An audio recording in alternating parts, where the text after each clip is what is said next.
some more detail on this philosophy as a view that everybody is fucked up and was fucked up by their parents.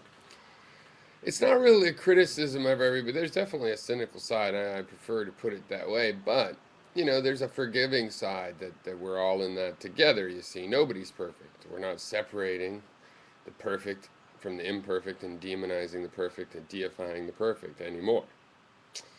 And the thing is also this, let's say there was such a thing as a perfectly well-adjusted lifestyle in childhood and you went straight into a perfectly healthy thing.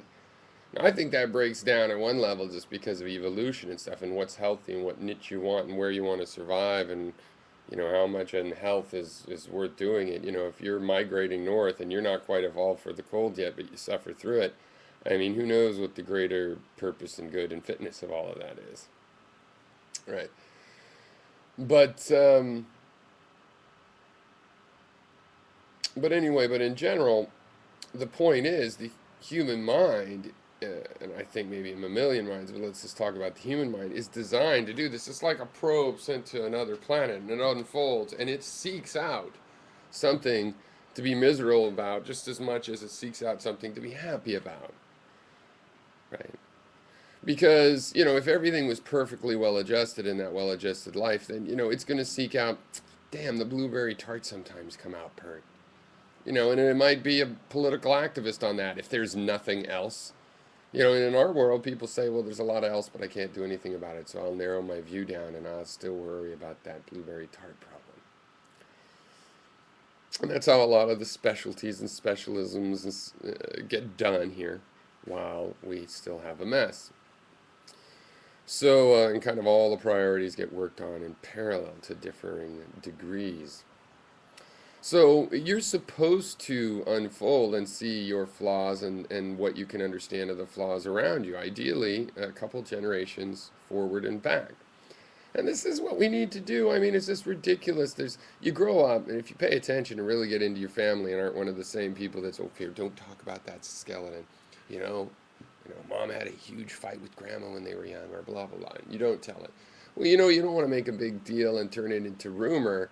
But insofar as it explains weird things the kids might never have understood, and well, why do we, and why does mom never come with us when we go to grandma's?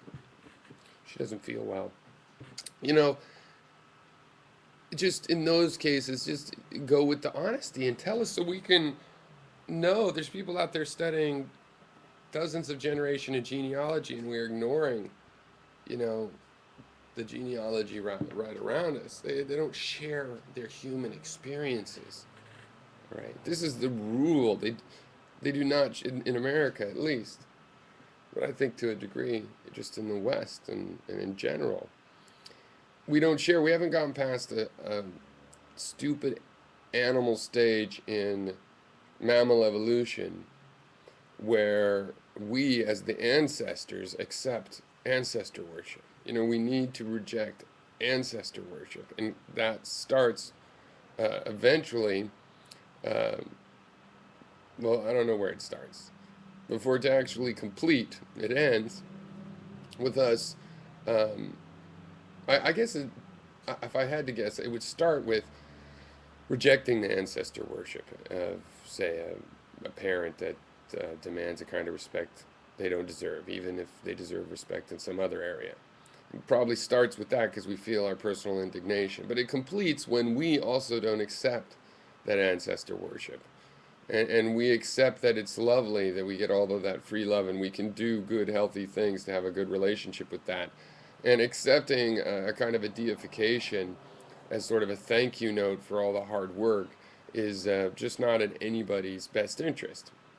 So, no matter how great a parent someone is, of course, the mind is going to unfold and find out the flaws in the parents and the children. And everybody should embrace that to whatever degree embracing it can be put to productive good use. Not to just whine, not to go, life is so miserable, blah, blah, blah, blah, the problems. But, in the cases where something could be done about it, right? I hope that clarifies a little bit further.